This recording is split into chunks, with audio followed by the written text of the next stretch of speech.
श्री वृषभानुकुमारी के पगबंदों कर जोर, जे निशिवासर बुर धरे ब्रज बसी नंद किशोर। बंदो राधा पद कमल, अमल सकल सुख धाम, जिन परसन के हित रहत लालायित घनश्याम, लालायित घनश्याम।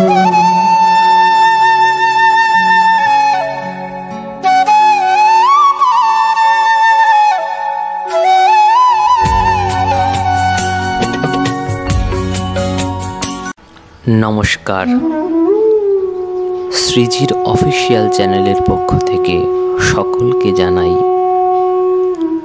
আমার পরার্থ প্রণিপাত। সকল গৌর গোবিন্দের চরণের অনুরাগী ভক্তবৃন্দ ও রাধা মাধবের যুগল চরণ কমলের মকরন্দ আস্বাদনকারী ভক্ত ভ্রমরগণের চরণ কমল প্রান্তে জানাই আমার পরার্থ প্রণিপাত। আমরা আলোচনা প্রসঙ্গক্রমে শ্রী শ্রী দিব্য প্রেমময় গ্রন্থ শ্রীল প্রেম ভক্তি চন্দ্রিকায় আস্বাদন করায় প্রবিষ্ট হয়েছি এবং এই গ্রন্থে আমরা ধীরে ধীরে প্রবেশ করতে চলেছি। বিন্দু বিন্দু বিন্দু বিন্দু করে এই মহাপ্রেম সিন্ধুকে আমরা একটু একটু করে আস্বাদন করব। তো গত ভিডিওয় আমরা নমস্কার রূপ মঙ্গলাচরণ আস্বাদন করেছিলাম এই গ্রন্থের। আজকে আমরা দ্বিতীয় মঙ্গলাচরণটি আস্বাদন করতে চলেছি। এই দ্বিতীয় মঙ্গলাচরণটি আশীর্বাদ ও বস্তু নির্দেশ মিশ্রিত ত্রিবিধ প্রকার মঙ্গলাচরণ। গত ভিডিওয় আমরা বলেছিলাম, আমরা জেনেছিলাম মঙ্গলাচরণ হয় ত্রিবিধ প্রকার: বস্তু নির্দেশ, আশীর্বাদ আর নমস্কার। নমস্কার রূপ মঙ্গলাচরণটা আগের ভিডিওতে আমরা আলোচনা করেছি। প্রথম মঙ্গলাচরণটাই হলো নমস্কার রূপ মঙ্গলাচরণ। আজকে আমরা আস্বাদন করতে চলেছি বস্তু নির্দেশ ও আশীর্বাদ রূপ মঙ্গলাচরণ। এবং এই দুটি মঙ্গলাচরণ একটি মঙ্গলাচরণের মধ্যেই ছিল নরোত্তম দাস ঠাকুর মহাশয় স্থাপন করেছেন। চলুন আমরা একটু একটু করে সেই মঙ্গলাচরণের দিকে অগ্রসর হই এবং ধীরে ধীরে গ্রন্থে প্রবেশ করি। দ্বিতীয় মঙ্গলাচরণ করছেন ঠাকুর মশাই। কি বলছেন? শ্রী চৈতন্য মনোভীষ্টম স্থাপিতম येन ভূতলে स्वयं रूपः कदा मह्यं ददाति स्वापदान्तिकम्। श्री चैतन्य मनोभीष्टं स्थापितं येन भूतले स्वयं रूपः कदा मह्यं ददाति स्वापदान्तिकम्। যিনি শ্রী চৈতন্য মহাপ্রভুর মনের অভিলাষিত বিষয় জগতে স্থাপিত করিয়াছেন, সেই শ্রী রূপগোস্বামীপাদ কবে আমায় স্বীয় শ্রী চরণ সান্নিধ্য প্রদান করিবেন। যিনি শ্রী চৈতন্য মহাপ্রভুর মনের অভিলাষিত বিষয়ে জগতে স্থাপিত করিয়াছেন, সেই শ্রী রূপগোস্বামীপাদ কবে আমায় স্বীয় চরণ সান্নিধ্য প্রদান করিবেন। কবে আমায় রূপগোস্বামীপাদ প্রভু কৃপা করিবেন? যিনি মহাপ্রভুর মনের ইচ্ছাকে এই জগতে প্রতিষ্ঠিত করেছেন, অভিলাষিত বিষয় এই জগতে প্রতিষ্ঠা করেছেন। চলুন চক্রবর্তীপাদের টিকাকে আশ্রয় করে আমরা অগ্রসর হই এই শ্লোকে।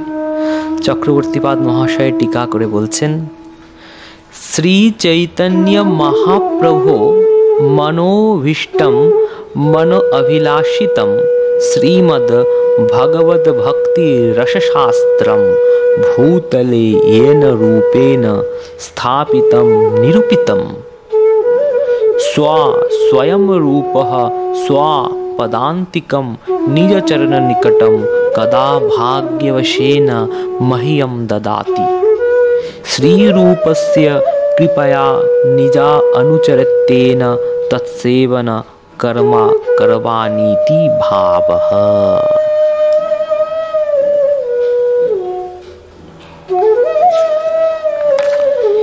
এই শ্লোকে বস্তুকে নির্দেশ করা হয়েছে এবং জগৎ জীবের প্রতি ঠাকুর মহাশয় আশীর্বাদ প্রদান করেছেন।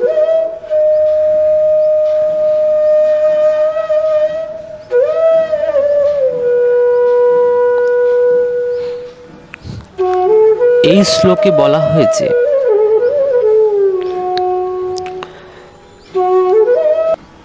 শ্রী চৈতন্য মনোভীষ্টম, চৈতন্য মহাপ্রভুর মনের অভিলাষিত বস্তু, মনের ইচ্ছাটা শ্রীল রূপ গোস্বামীপাদ প্রভু এই জগতে স্থাপন করেছেন। তাই সেই রূপ গোস্বামীপাদ প্রভু কবে আমাদের প্রতি বা আমায় তার চরণ সান্নিধ্য প্রদান করিবেন। রূপ গোস্বামীপাদের চরণ ভিক্ষা চাচ্ছেন ঠাকুর মহাশয়।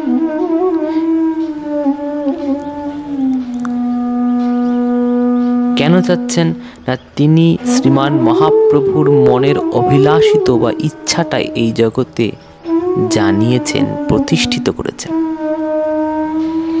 আসুন দেখা যাক এত অনুচরগণ, এত পার্ষদগণের মধ্যে স্বয়ং রূপ গোস্বামী কি করে শ্রীমান মহাপ্রভুর মনের ইচ্ছাকে স্থাপিত করল।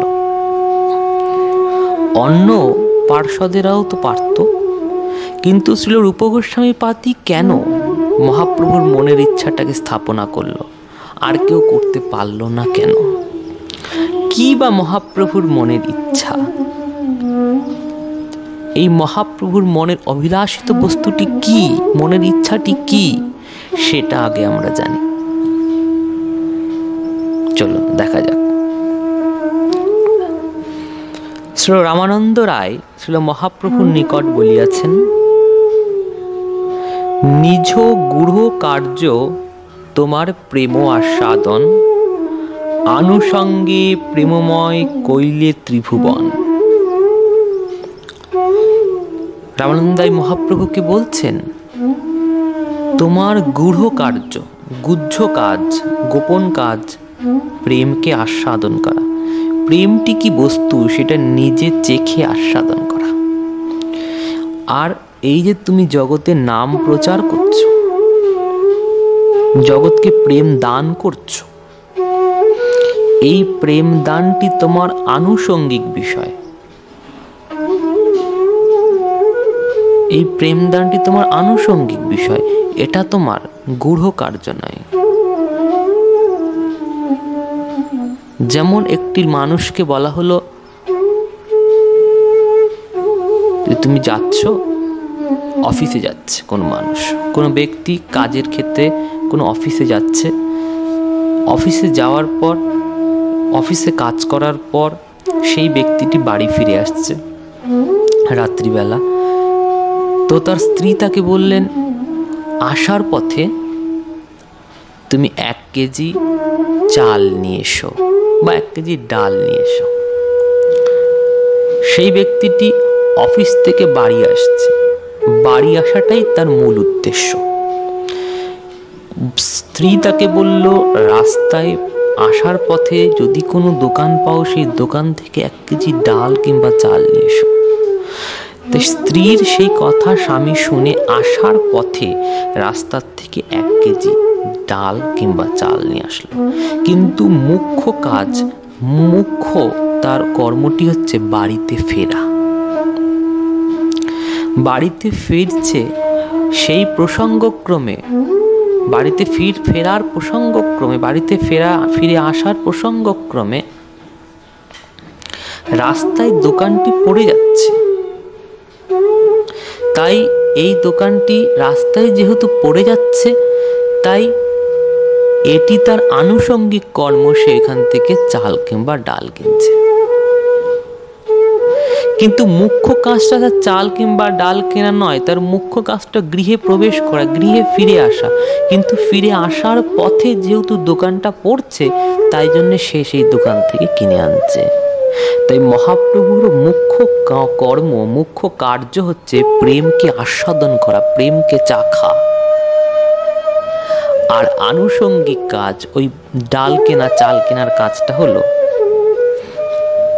জগতে প্রেমটাকে দান করা। এটা একটা আনুষঙ্গিক বিষয়, এমনি দান করছেন।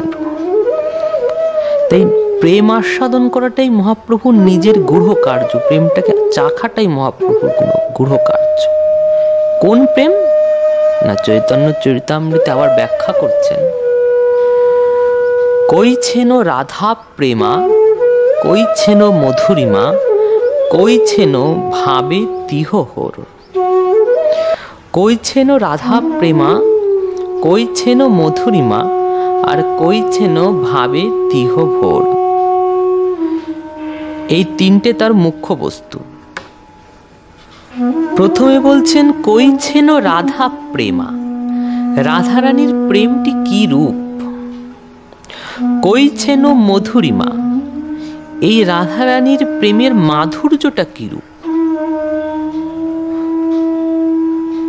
বা আমাকে আস্বাদন করে, বা আমার মধুরিমাটা কি রূপ। কইছেন রাধা প্রেমা, রাধারানীর প্রেমটি কি রূপ, বা আমার মধুরিমা, আমার রূপের মাধুর্যটা কত মধুর, যেটি রাধারানী আস্বাদন করেন। কইছেন ভাবে তিহ ভোর, আর আমাকে আস্বাদন করে রাধারানী কতটা সুখী হয়, এটি আমার জানা প্রয়োজন। তিনটে বস্তু, রাধারানীর প্রেমটি কি রূপ, আমার রূপের মাধুর্যটা কি রূপ, এবং আমার রূপের মাধুর্য রাধারানী আস্বাদন করে রাধারানীর চিত্তে কি রূপ চমৎকারিত্ব ঘটে সেটি।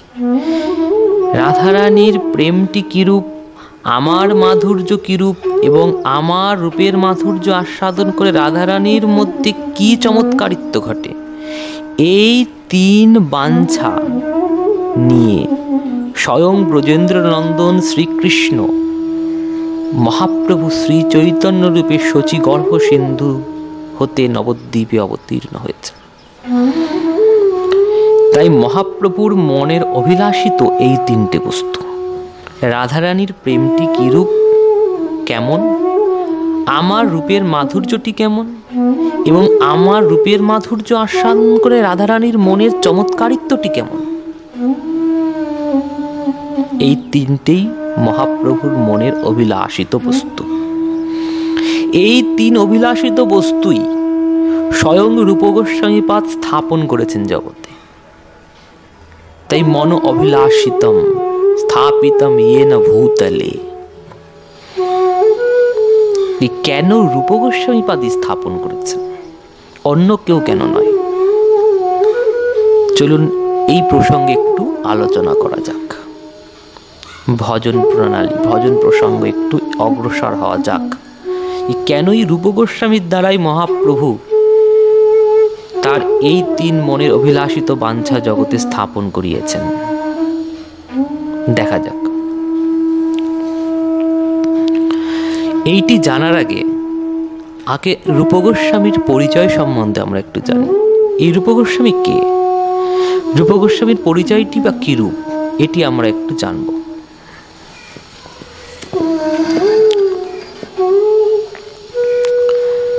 রূপ গোস্বামীপাদ জগতে গোস্বামী রূপে অবতীর্ণ হলেও তিনি রাধারানীর রূপমঞ্জুরি, রাধারানীর যুথে, রাধারানীর সখী মণ্ডলীর মধ্যে তিনি মঞ্জুরি, নাম রূপমঞ্জুরি। এই রাধারানীর সখী মণ্ডলী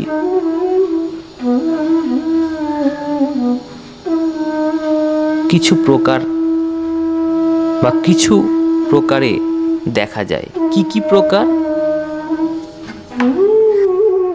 শ্রী শ্রী উজ্জ্বল নীলমণিতে আমরা এই সখী প্রকরণ দেখতে পাই। এই রাধা প্রকরণের মধ্যে শ্রীল উজ্জ্বল নীলমণি গ্রন্থে বলা হয়েছে, ত্বাস্ত বৃন্দাবনেশ্বর্যঃ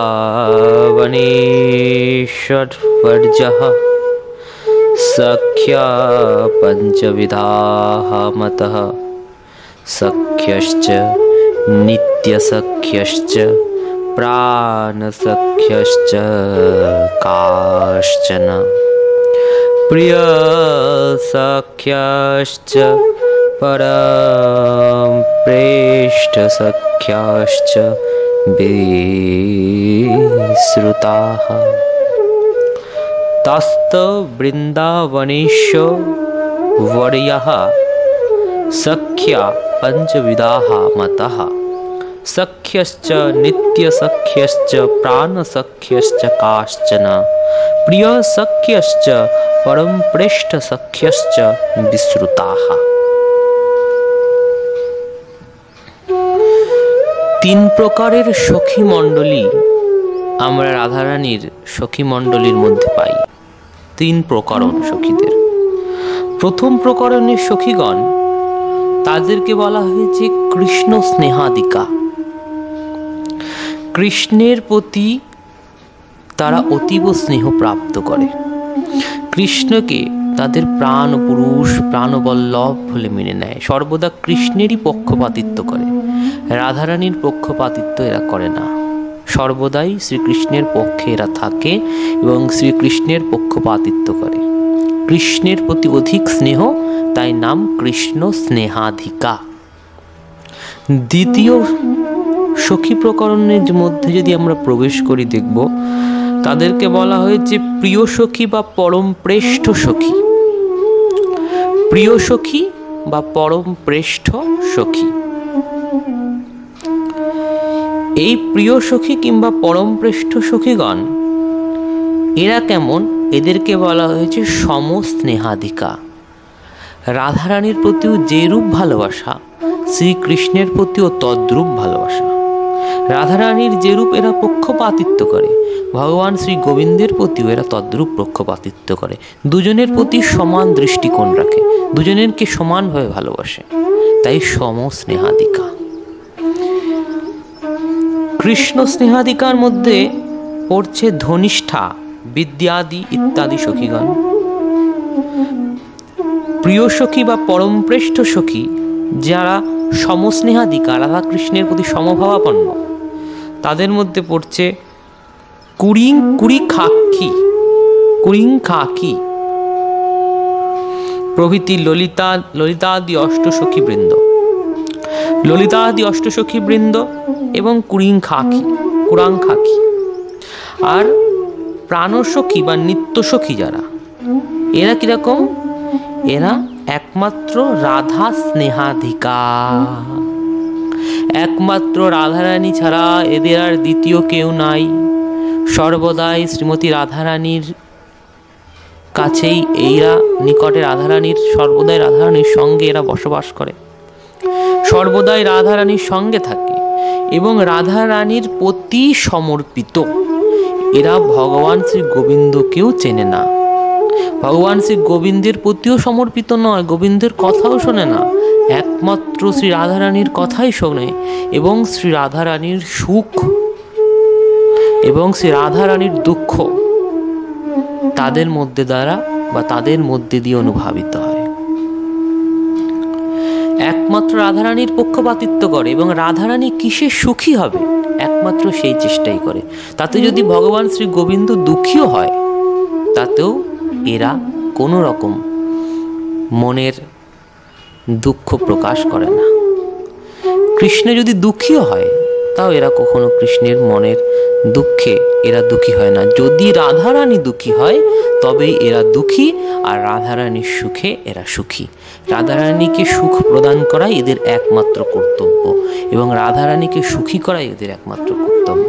তাতে প্রাণগোবিন্দ যদি সুখী হয় হবে, আর যদি দুঃখী হয় তাহলে কিছু করার নেই, কারণ সুখীটা একমাত্র রাধারানীকেই তারা সমর্পিত করবে।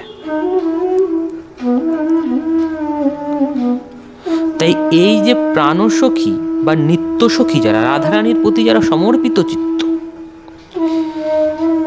এদের মধ্যে কারা পড়ছে না কস্তুরী মঞ্জুরি, মণিমঞ্জরা আদি ইত্যাদি, লবঙ্গ মঞ্জুরি, রূপমঞ্জুরি আদি ইত্যাদি মঞ্জুরিগণ,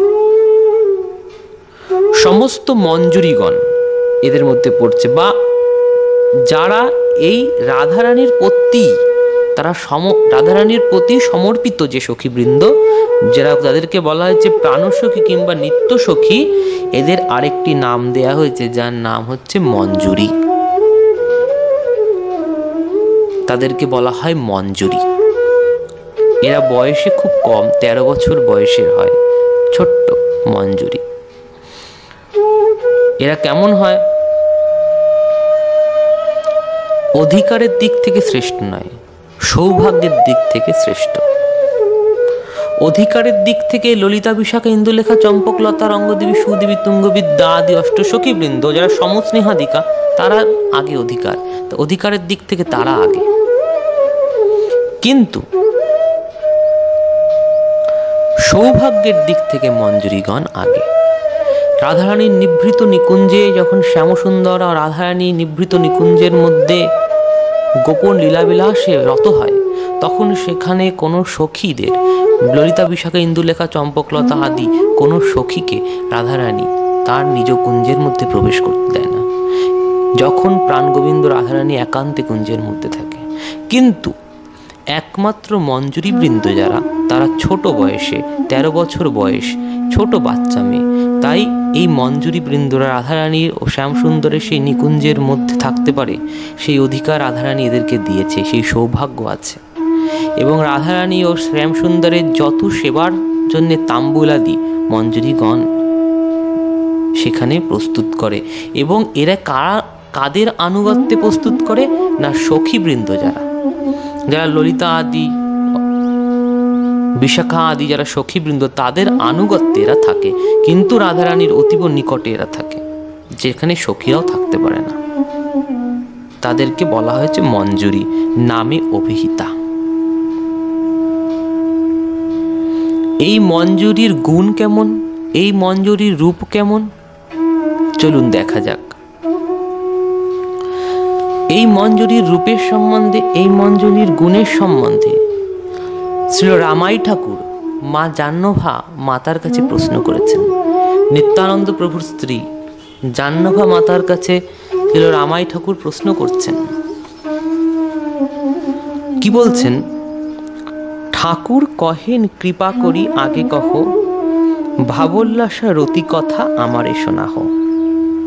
রামাই ঠাকুর জাহ্নভা মার কাছে প্রশ্ন করছেন, বৃন্দাবনের যে ভাবোল্লাসা রতি, এই ভাবোল্লাসা রতি সম্বন্ধে আমাকে একটু বলুন। এই ভাবোল্লাসা রতি এটা কি?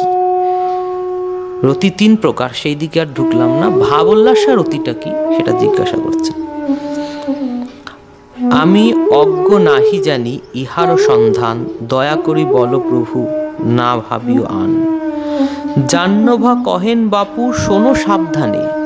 জাহ্নভা মা, নিত্যানন্দ প্রভুর স্ত্রী জাহ্নভা মা রামাই ঠাকুরকে বলছেন, জাহ্নভা কহেন বাপু শোনো সাবধানে, ভাবোল্লাসা রতিমাত্র হয় বৃন্দাবনে। বৃন্দাবন স্থান সে দেবেরও অগোচর, সবে মাত্র বিরাজিত কিশোরী কিশোর। শ্রীরূপ মঞ্জুরি করি অনঙ্গ মঞ্জুরি, সেবানন্দে মগ্ন সবে দিবা বিবাহরি। ভাবোল্লাসা রতিমাত্র ইহা সবাকার, দুহে সুখে সুখী কিছু নাহি জানে আর। রাধা কৃষ্ণ সেবানন্দে সদা কাল হরে, আনন্দ সাগরে তারা সদাই বিহরে। সঞ্চারী ভাবানুরূপা কৃষ্ণে দিতে প্রীতি, অধিক প্রপুষ্ট করে ভাবোল্লাসা রতি। শ্রীমতীর সবাসবে দেহ ভেদ মাত্র, এখানে বলছেন একমাত্র রাধারানী ও শ্যামসুন্দরকে সুখী করা এদের একমাত্র কর্তব্য, রাধারানীকে সুখী করাই কর্তব্য। কিন্তু এখানে শ্যামসুন্দরের কথা আসছেন, যুগলকে সুখী করা বলছেন। কেন না, রাধারানী সুখী তখনই হয় যখন শ্যামসুন্দর সুখী হয়। তাই আমাদের গৌড়ীয় ভজন প্রণালীতে বলা হচ্ছে রাধারানী হন বৃন্দাবনেশ্বরী, তার প্রাণনাথ বলে ভজি গিরিধারী। আমরা শ্রীমতী রাধারানীরই ভজন করি। হ্যাঁ, তার ভজন করতে গিয়ে তার প্রিয় শ্যামসুন্দর, তাই শ্যামসুন্দরকে সেবা করলে সে সুখী হয়। তাই আমরা শ্যামসুন্দরকেও সেবা করি যাতে আমার শ্রী প্রাণেশ্বরী রাধারানী সুখী হন।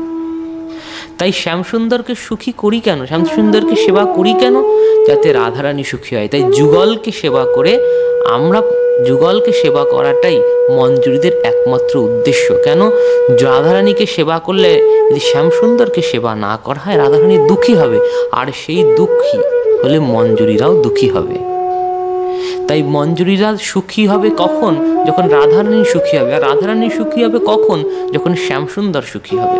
তাই শ্যামসুন্দরকে রাধারানীর পাশে বসিয়ে শ্যামসুন্দরকে আর রাধারানীকে একসঙ্গে সেবা করলে রাধারানী সুখী হবে। তাই রাধারানীর ভাবে তারা ভাবিত, তাই ভাব ও লাসারতি। রাধারানী সুখী হলে তারা সুখী হয়, রাধারানী দুঃখী হলে তারা দুঃখী হয়। রাধারানীর ভাবে তারা ভাবিত, তাই ভাব ও লাসারতি। কেমন এদের মতি না, শ্রীমতীর সমাসবে দেহ ভেদ মাত্র। এই মঞ্জুরিগণ কেমন, এই মঞ্জুরিগণের পরিভাষা দিচ্ছেন। শ্রীমতীর সমাসবে, শ্রীমতীর মতন সবাই, শ্রীমতীর সমাসবে দেহ ভেদ মাত্র। একমাত্র দেহেরই ভেদ আছে, দেহটাই আলাদা। রাধারানীকে আর মঞ্জুরিদের মধ্যে ভেদ কি না, তাদের দেহটা শুধু ভেদ, শ্রীমতী রাধারানী আর তারা মঞ্জুরি। কিন্তু দেখতেও শ্রীমতী রাধারানীর মতন, সমাসবে গুণেও শ্রীমতী রাধারানীর মতন, সবকিছুই রাধারানীর মতন, দেখতেও শ্রীমতী রাধারানীর মতন, গুণেও শ্রীমতী রাধারানীর মতন।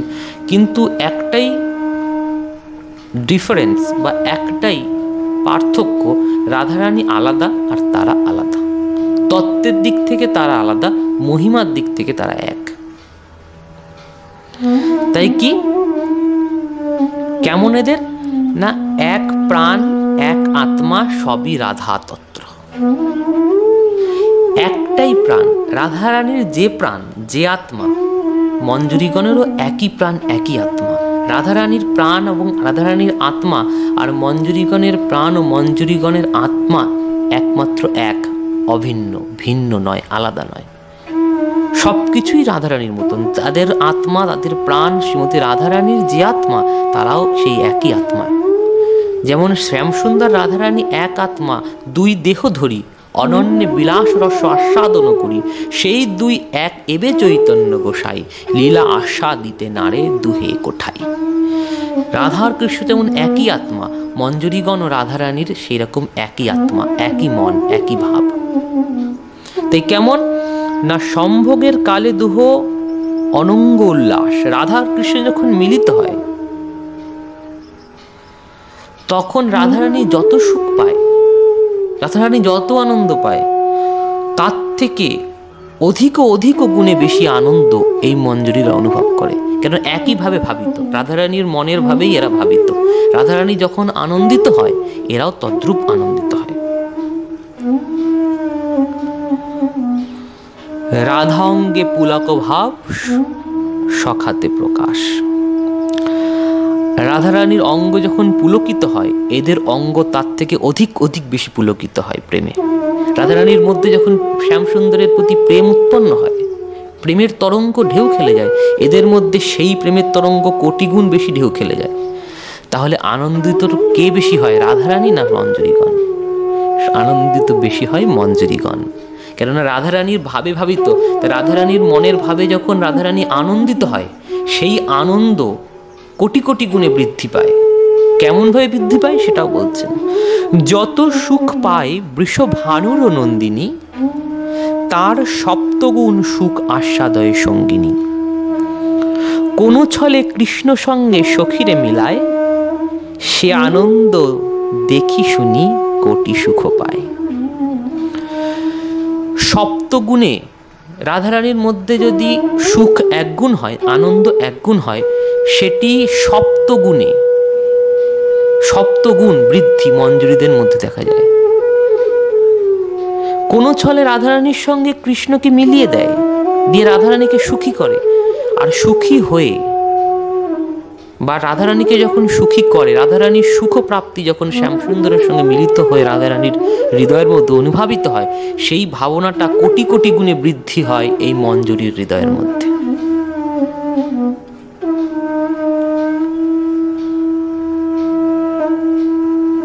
এই মঞ্জুরিগণ রাধারানীর থেকে নির্গত হয়েছে।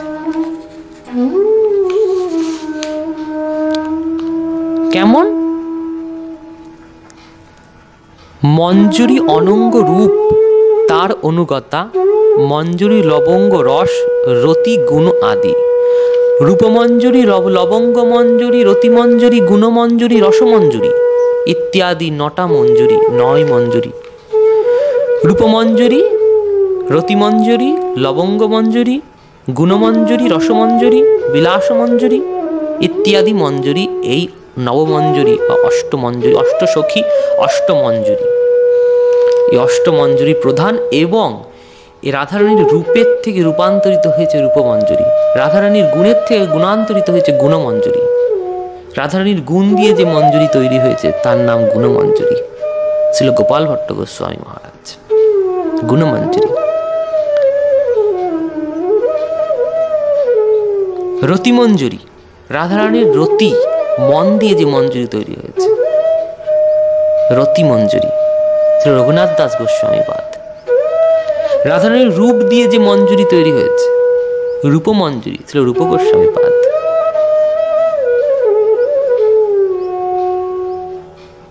এই মঞ্জুরিরাই ব্রজে রাধারানীর নিত্য সেবায় মগ্ন, এবং রাধারানীর ভাবে এরা ভাবিত, তাই এদের রতিটা হচ্ছে ভাব উল্লাস আর রতি। রাধারানী সুখী হলে এরা সুখী, রাধারানী দুঃখী হলে এরা দুঃখী। শ্যামসুন্দর কুঞ্জে প্রবেশ করার পূর্বে মঞ্জুরির দিকে দৃষ্টিপাত করে। মঞ্জুরিদের দেখলে বোঝা যায় যে রাধারানী সুখী আছে না রাধারানী দুঃখী আছে। রাধারানীর মনের ভাবটি কেমন সেটি মঞ্জুরিদের মাধ্যমে শ্যামসুন্দর বুঝতে পায়। রাধারানী যদি একটু আনন্দিত হয়, মঞ্জুরিগণ উল্লাসিত হয়ে নৃত্য করতে লাগে, উল্লাসিত হয়ে সেই আনন্দ শতকোটি গুণে বৃদ্ধি পায়, সপ্তগুণে বৃদ্ধি পায়। তাই এই মঞ্জুরিদের দিকেই শ্যামসুন্দর তাকিয়ে রাধারানীর ভাব অনুভব করে, রাধারানীর দুঃখী না সুখী। শ্যামসুন্দরকে মঞ্জুরিরাই ইঙ্গিত করে, মঞ্জুরিদের স্বভাব, মঞ্জুরিদের আচরণ, মঞ্জুরিদের রূপ শ্যামসুন্দরকে বলে দেয় যে রাধারানী সুখী না দুঃখী। শ্যামসুন্দরকে প্রশ্ন করতে হয় না।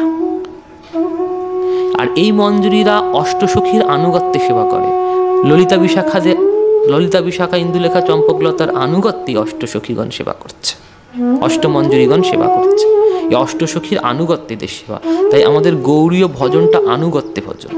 সখীদের আনুগত্যে মঞ্জুরিগণ, এবং মঞ্জুরিগণের আনুগত্যে গুরুদেব, এবং গুরুদেবের আনুগত্যে আমরা। তাই এই মঞ্জুরিরাই ব্রজে যারা এই মঞ্জুরি বৃন্দ, এরাই গৌড় লীলায়, মহাপ্রভুর লীলাতে গোস্বামী রূপে অবতীর্ণ হয়েছেন। রূপমঞ্জুরি রূপগোস্বামী রূপে, রতিমঞ্জুরি বা তুলসী মঞ্জুরি রঘুনাথ দাস গোস্বামী রূপে, গুণমঞ্জুরি গোপাল ভট্ট গোস্বামী পাদ রূপে। এই মঞ্জুরিরাই একটি গোস্বামী রূপে অবতীর্ণ হয়েছেন এই গৌড় লীলায়। আর সেই কৃষ্ণ যে এই মঞ্জুরির রূপকে দেখে রাধারানীর মনের ভাব বুঝতে পারে, রাধারানীর মনে কি অনুভব হচ্ছে, কি বিভাব হচ্ছে, রাধারানী দুঃখী না সুখী না মানিনী, রাধারানীর মনের অবস্থাটি কেমন, সেটি এই শ্যামসুন্দর এই মঞ্জুরিদের মুখের উপর তাকিয়ে, মুখের দিকে তাকিয়ে অনুভবিত হয়, বুঝতে পারে। এই শ্যামসুন্দরই তো গৌড় হয়ে এসছে, মহাপ্রভু হয়ে এসছেন এই শ্যামসুন্দর। এই মহাপ্রভু হয়ে যখন এসছেন, এই গৌর লীলাকে পরিপুষ্ট করার জন্য মঞ্জুরিগণও গোস্বামী পাদ রূপে এসছে, গোস্বামীগণ রূপে এসছে। তাই রাধারানীর মনের ভাবটা সব থেকে বেশি মঞ্জুরিদের যিনি অধ্যক্ষ, রূপমঞ্জুরি, শ্রেষ্ঠ মঞ্জুরি যিনি, মঞ্জুরিদের মধ্যে যিনি সর্বশ্রেষ্ঠ রূপমঞ্জুরি, সেই রূপমঞ্জুরি ছাড়া সব থেকে ভালো আর কে জানবে? রাধারানীর ভাবে ভাবিত সব থেকে বেশি আর কে হবে রূপমঞ্জুরি ছাড়া? এদেরই তো ভাবল্লাসারতি। তাই মহাপ্রভু এসছেন এবং কইছেন রাধা প্রেমা, রাধার রানীর মধ্যে প্রেমটি কিরূপ এটি সব থেকে ভালো কে জানবে? সব থেকে ভালো জানবে এই অষ্টমঞ্জুরিগণ, যারা রাধারানীর কক্ষে নিরন্তর রাধারানীর সঙ্গে থাকেন। রাধারানীর ভাবে যারা ভাবিত হয়, রাধারানী আনন্দিত হলে যারা শতকোটি গুণ আনন্দিত হয়, রাধারানী দুঃখী হলে যারা শতকোটি গুণে দুঃখী হয়। তাই রাধারানীর মনের ভাবটা সব থেকে বেশি মঞ্জুরিরাই বুঝবে। আর সেই মঞ্জুরির মধ্যে যিনি অধ্যক্ষ, যিনি শ্রেষ্ঠ, তিনি রূপমঞ্জুরি। তাই মহাপ্রভু কইছেন রাধা প্রেমা, রাধারানীর প্রেমটি কি রূপ সেটি গৌরসুন্দর জানেন বটে, কিন্তু জগতে সেই মঞ্জুরি অর্থে গোস্বামীবৃন্দ বা মঞ্জুরিরা যে গোস্বামী রূপে অবতীর্ণ হয়েছেন, সেই রূপ গোস্বামীকে দিয়ে এই জগতে তিনি এই মঞ্জুরি ভাব উপাসনা পদ্ধতি তৈরি করছেন বা দেখাচ্ছেন জগৎজীবকে। তাদের মাধ্যমে রাধারানীর মনের অভিলাষিত চিত্ত, রাধারানীর মনের যেটি অভিলাষ, সেটি তো গৌরের মনের অভিলাষ। মহাপ্রভুর মনের অভিলাষিত বস্তুটি কি? রাধারানীর মনের অভিলাষী, রাধারানীর মনে যা ইচ্ছা সেটাই তো মহাপ্রভুর মনের ইচ্ছা। কইছেন রাধা প্রেমা, কইছেন মধুরিমা, কইছেন তিহ হয়ে ভোর। শ্রী চৈতন্য মনোভীষ্টম, শ্রী চৈতন্য মহাপ্রভুর মনের অভীষ্ট কোনটি? রাধারানীর মনের অভীষ্ট যেটি সেটি। কেন রাধারানীর মন, রাধারানীর ভাবকেই তো অঙ্গীকার করে এসছেন। ভাব তো মনের দ্বারা সঞ্চালিত, তাই মন, ভাব অর্থে মন, ভাবটি মনের দ্বারা সঞ্চালিত। তাই রাধারানীর মনে বা ভাবটি কিরূপ সেটাই তো গৌরের ভাব, সেটাই তো গৌরের মন। তাই গৌরের মনের অভিলাষিত বস্তুটি কি? যেটি রাধারানীর মনের অভিলাষিত বস্তু। আর রাধারানীর মনের অভিলাষিত বস্তু মঞ্জুরি বৃন্দ ছাড়া আর কে বেশি ভালো জানবে? এক প্রাণ এক আত্মা সবই রাধা তত্ত্ব, একই প্রাণ একই আত্মা সবই রাধা তত্ত্ব। রাধা অঙ্গে পুলক ভাব সখাতে প্রকাশ, যত সুখ পায় বৃষভানুর নন্দিনী, তার সপ্তগুণ সুখ আস্বাদয় সঙ্গিনী।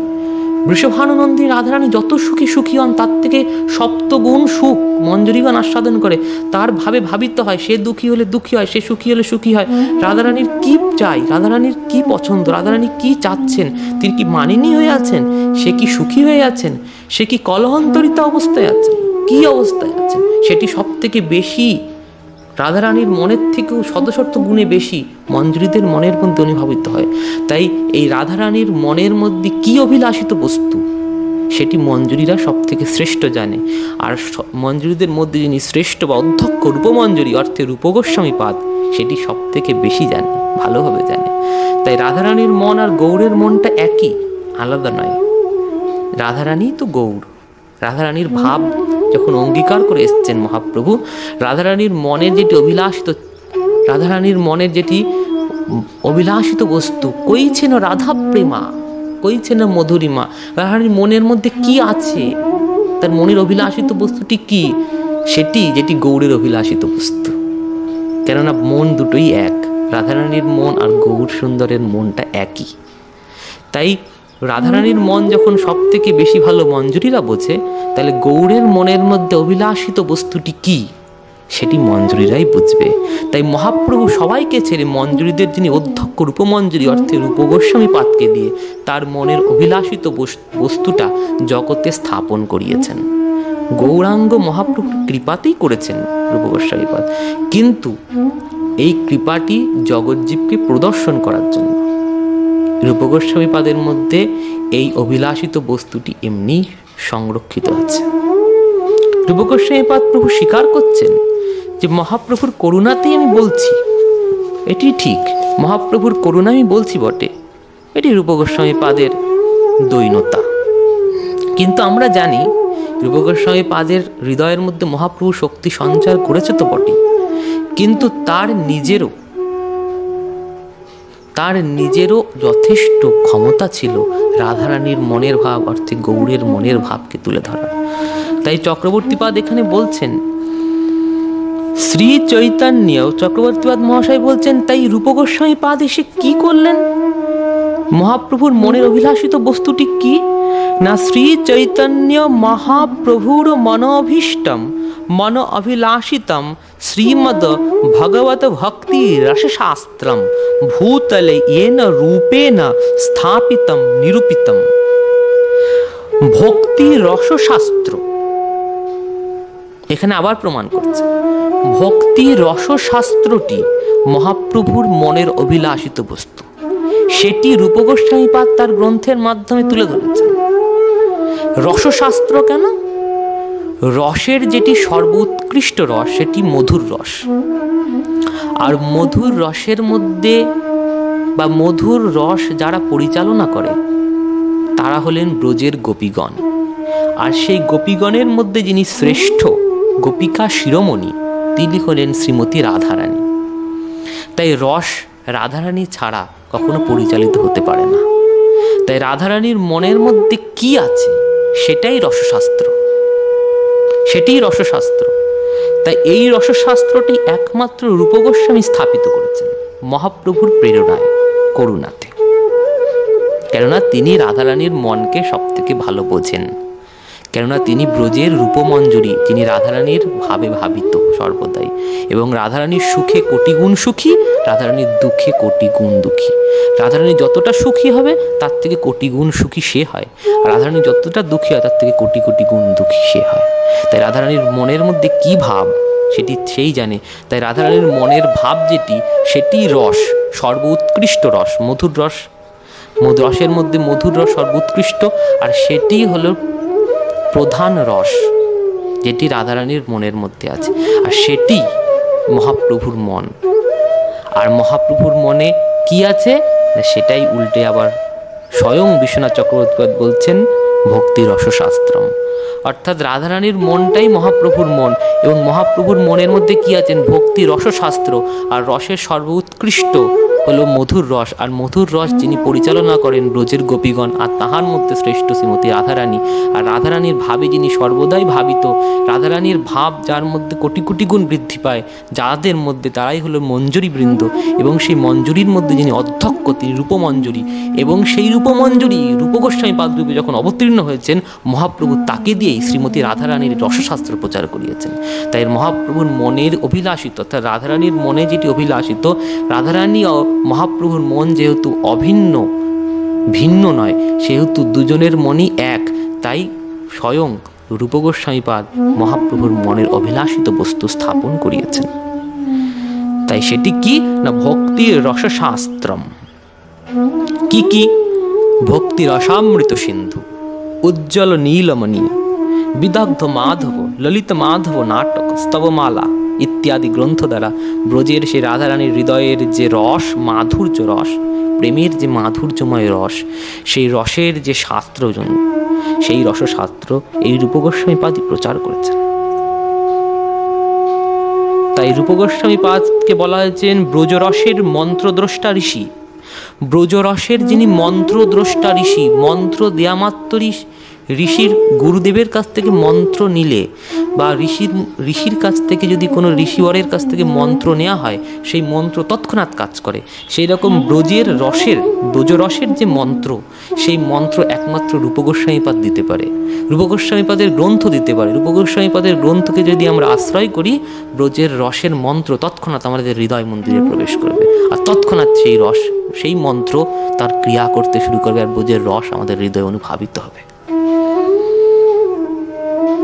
তাই গ্রন্থের শুরুতে, ভক্তি রসামৃত গ্রন্থের শুরুতেই রূপগোস্বামী পাদ স্বয়ং মহাপ্রভুকে স্মরণ করে বলছেন, হৃদি যস্য প্রেরণায়া প্রবর্ত্যহম বরাক রূপোপি তস্য হরেহে পদকমলম বন্দে চৈতন্য দেবস্য।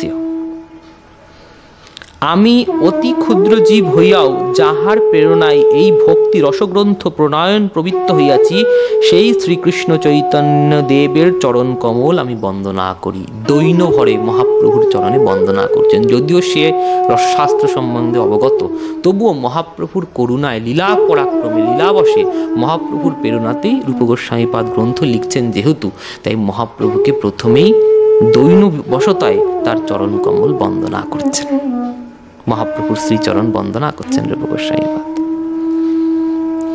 এটির আরো প্রমাণ পাওয়া যায়। আমরা যদি দেখি, যখন শ্রীমান মহাপ্রভু নীলাচলে হরিদাসের কুটিরে রামানন্দ রায়ের সঙ্গে কথোপকথন করছে, তখন রূপের শাস্ত্র নিয়ে স্বয়ং মহাপ্রভু রামানন্দ রায় আলোচনা করছেন। বলছেন কি, এত শুনি রায় কহে প্রভুর চরণে, রামানন্দ রায় বলছেন এত শুনি রায় কহে প্রভুর চরণে, রূপের কবিত্ব প্রশংসী সহস্র বদনে। রূপের কবিত্ব সত্যি প্রশংসনীয়। কবিত্ব না হয় এই অমৃতের ধার, নাটক লক্ষণ সব সিদ্ধান্তের সার। প্রেম ও পরিপাটি এই অদ্ভুত বর্ণন, শুনি চিত্তকর্ণের হয় আনন্দ ঘূর্ণন। শোনা মাত্রই মনের মধ্যে ঘূর্ণিপাক হয়, চিত্তে ঘূর্ণিপাক আসে।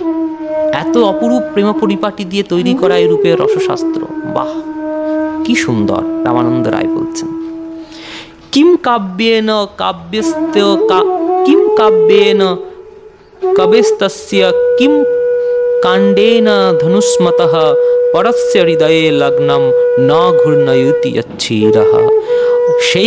সেই কবির কাব্য রচনার প্রয়োজন কি? খুব সুন্দর কথা বলছেন। সেই কবির কাব্য রচনার প্রয়োজন কি? যদি সেই কাব্য পড়ে অন্য লোকের বা হৃদয় বা মস্তকে ঘূর্ণিপাক না হয়, সেই কাব্যের কোনো প্রয়োজন নেই। আর সেই ধনুর্ধারীর বাণ নিক্ষেপেরই বা কি প্রয়োজন? যদি সেই বাণ নিক্ষেপিত হইলে তীব্র বেদনায়, বা যেই বাণ নিক্ষেপিত হইলে যার অঙ্গে গিয়ে সেই বাণ লাগে, সেই মানুষটি যদি তীব্র বেদনায় মস্তকে ঘূর্ণিপাক না আসে, তীব্র বেদনায় ছটফট না করে, সেই বাণের কি মূল্য? যে বাণ অঙ্গে লাগলে তীব্র যন্ত্রণায় ছটফট না করে মানুষ। আর সেই কবিত্বের কি মর্ম?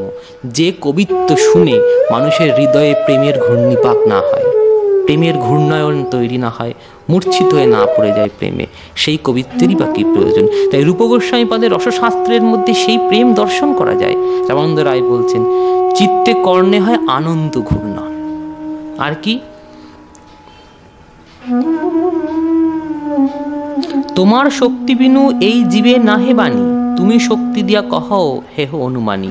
প্রভু কহে প্রয়াগে ইহার হইল মিলন, ইহার গুণে ইহাতে আমার তুষ্ট হইল মন। মহাপ্রভুকে রামানন্দ রায় বলছেন, আপনার প্রেরণা ছাড়া রূপ গোস্বামী লিখতে পারতো না যদিও, কিন্তু মহাপ্রভু বলছেন এর সঙ্গে আমার প্রয়াগে দেখা হয়েছিল, এবং এর সঙ্গে দেখা হওয়ার সঙ্গে সঙ্গে এবার মনটা বড় তুষ্ট হয়েছিল, বড় শান্তি পেয়েছিল। কেন?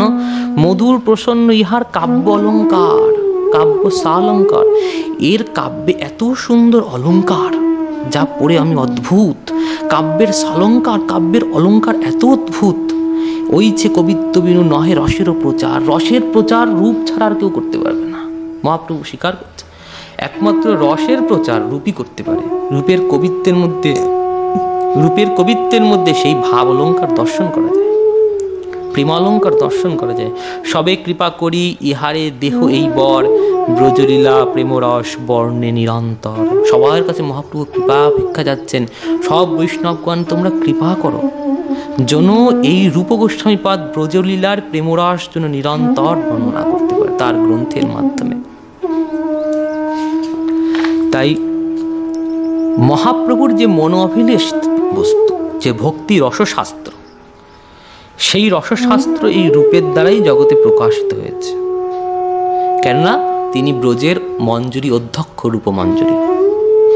আর মঞ্জুরিগণ শ্রীমতী রাধারানীর ভাবে ভাবিত, রাধারানীর মনে কী ভাব উৎপন্ন হচ্ছে সেটি মঞ্জুরিগণের মধ্যে আরও কোটি গুণে বৃদ্ধি পাচ্ছে। তাই রাধারানীর ভাবটি সব থেকে শ্রেষ্ঠভাবে, সব থেকে নিপুণভাবে একমাত্র মঞ্জুরিরা বুঝতে পারে। রাধারানী দুঃখী হলে মঞ্জুরিরা কোটিগুণ দুঃখী হয়, রাধারানী একটু আনন্দিত হলে মঞ্জুরিরা উল্লাসে নৃত্য করে, সেই আনন্দ কোটিগুণ বৃদ্ধি পায়। সেই মঞ্জুরি অধ্যক্ষ রূপমঞ্জুরি আজকে রূপগোস্বামী হয়ে গৌরলীলায় অবতীর্ণ হয়েছেন। তাই মহাপ্রভুর মন আর রাধারানীর মনটা একই। বলেন মনটি কি না, দুজনেরই মন এক। তাই মহাপ্রভু এসে বলছেন, কইছে রাধা প্রেমা, কইছে মধুরিমা। রাধারানীর প্রেমটি কীরূপ, রাধারানীর প্রেমটি কীরূপ সেটা সব থেকে ভালো বলতে পারবে এই মঞ্জুরি অধ্যক্ষ রূপমঞ্জুরি, কেননা নিরন্তর মঞ্জুরিগণ রাধারানীর সঙ্গেই থাকে। আর সেই মঞ্জুরি যখন রূপগোস্বামী পাদ হয়ে এসছেন, তখন সেটি রূপগোস্বামী পাদের মাধ্যমে প্রচারিত হবে। আর এটিই তো মহাপ্রভু বলছেন আমার মনের অভিলাষিত বস্তু, কইছেন রাধা প্রেম, রাধারানীর প্রেমটি কীরূপ। আর এই প্রেমটি কীরূপ সেটি জানাতে গেলে কি করতে হবে না, ব্রজের রসশাস্ত্র লিখতে হবে। রসশাস্ত্র কি না, শ্রীমদ্ ভক্তি রসশাস্ত্রম ভূতলে এনা রূপেণ স্থাপিতম নিরূপিতম। এই ব্রজের যে ভক্তি রসশাস্ত্র, রস শব্দটা যখনই প্রয়োগ করা হচ্ছে, তখনই রসের যেটি সব থেকে উৎকৃষ্ট স্থান, মধুর রস, সব থেকে উৎকৃষ্ট রস, পঞ্চরসের মধ্যে সবকিছু উৎকৃষ্ট মধুর রস। আর মধুর রসের পরিচালনা যাহারা করেন তাহারা ব্রজসুন্দরীগণ, গোপীগণ। আর তাহাদের মধ্যে যিনি শ্রেষ্ঠ গোপিকা শিরোমণি রাধারানী, অর্থাৎ সেই রাধারানীর মনের কথাই রসশাস্ত্র। রাধারানীর মনের কথাটাই রসশাস্ত্র। সেই রাধারানীর মনের কথা সব থেকে ভালো, তো সব থেকে শ্রেষ্ঠ হয়ে রূপমঞ্জুরি ছাড়া কে বলতে পারবে? কেননা তিনিই তো রাধারানীর সঙ্গে থাকেন, আর সেই তো রূপমঞ্জুরি রূপগোস্বামী পাদ এসছেন। আর এটিই তো আমার মনের অভিলাষিত মহাপ্রভু বলছেন, তাই এটি আমি রূপকে দিয়েই প্রচার করাবো। তাই শ্রী চৈতন্য মনোভীষ্টম স্থাপিতম येन ভূতলে স্বয়ং রূপঃ কদামেহম দদাতি স্বাপদান্তিকম। এই শ্লোকটির এই অর্থ নিরূপণ করা হচ্ছে। বিশ্বনাথ চক্রবর্তীপাদ মহাশয়ের টিকাকে আশ্রয় করে আমরা এই শ্লোকেরই অপরূপ মাধুর্যময় ব্যাখ্যা আস্বাদন করলাম। আজকে মতন এখানেই সমাপ্ত করছি। তৃতীয় ভিডিওতে আমরা, এর পরের ভিডিওতে আমরা একটি করে নরোত্তম দাস ঠাকুরের পদাবলী আমরা ধরে ধরে আস্বাদন করব। একটি একটি করে পদাবলী একটি ভিডিওতে আমরা আস্বাদন করব। এখানেই আজকে আমরা ভিডিওর এই গ্রন্থের এইখানেই বিশ্রাম করছি। এখানে সামনের মহাপ্রভুর করুণা কৃপা হলেন তৃতীয় ভিডিও হয়, পরের ভিডিও থেকে আমরা নরোত্তম দাস ঠাকুর মহাশয়ের এক একটি পদের ব্যাখ্যা আমরা জানব ও ধরে ধরে বিন্দু বিন্দু করে এই দিব্য প্রেম সিন্ধু গ্রন্থে, দিব্য প্রেম সিন্ধুময় গ্রন্থের মধ্যে আমরা প্রবেশ করব। বিন্দু বিন্দু আস্বাদন করে মহাসিন্ধুর মধ্যে আমরা প্রবেশ করব। এখানে আজকে গ্রন্থের বিশ্রাম রাখছি। বাঞ্ছা কল্পতরুশ্চ কৃপা সিন্ধুভ্য এব চ পতিতানাং পাবনেভ্যো বৈষ্ণবেভ্যো নমো নমঃ। निताय गौर शीतनाथ प्रेमानंदे हरि हरि बोल।